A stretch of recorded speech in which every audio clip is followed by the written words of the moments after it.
Assalamualaikum and hello IB to all. So today we will be talking about a very hot topic about education starts from home. So what does it mean by education starts from home?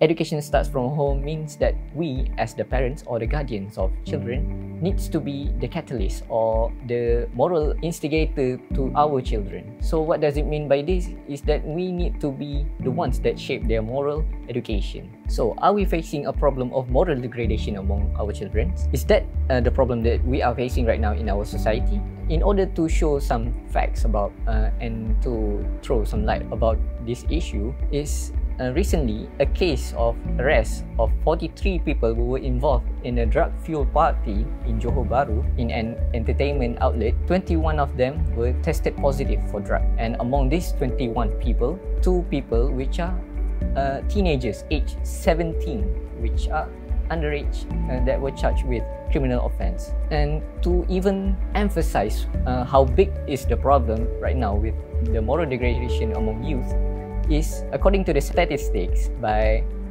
Department of Statistics Malaysia, to show how worse the problem of moral degradation among youth happen in Malaysia, the number of teenagers or underage children involved in crime in 2020 has increased by 10.5% compared to the previous year, which is 4,833 cases. First offences increased by 15.7% to 4,916 cases, while repeated offences recorded a decrease of 27.2% to 426 cases compared to the previous year, which is 2020. So in order to mend this problem or to fix the current issue that is plaguing our society right now, it is back to the role of familial institution, which is to instigate or to revamp the role of parents and their responsibility to educate and protect children from being involved in crime. Education should start from home, from the basic education of moral to the social understanding, and also on how to deal with society in general. And education should not just be left to teachers in preschool and school teachers, but also have to start from home. This requires an extensive effort from the parents to lay the foundations of education, in which the school's teachers will have only to reinforce them through education at school.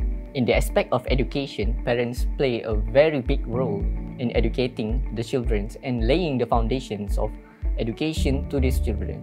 In Islam, we call this process of tarbiyatul awlad, which is education for children.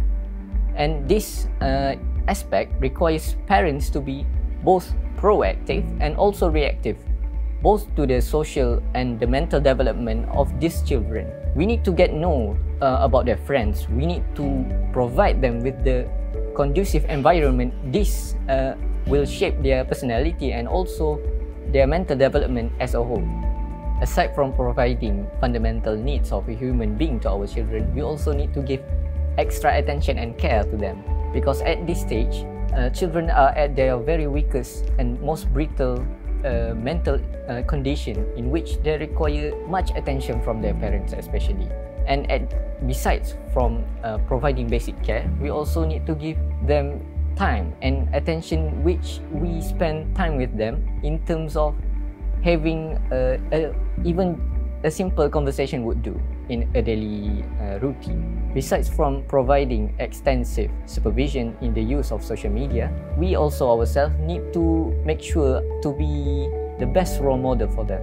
We need to show the good characteristics, the good akhlak to them, in order for them to replicate our akhlak in their lives. And for this instance, the best role model that we can follow is the Prophet, peace be upon him, and follow his teaching, follow his sunnah in our way of educating our children, and follow the way the Quran taught us how to care for our children.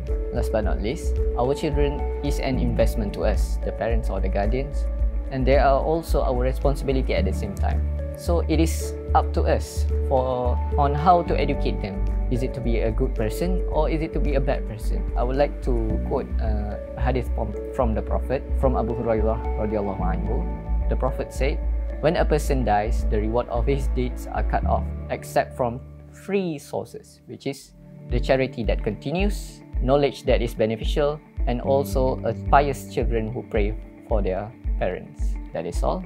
Wabillahi taufiq wa hidayah. Assalamualaikum warahmatullahi wabarakatuh.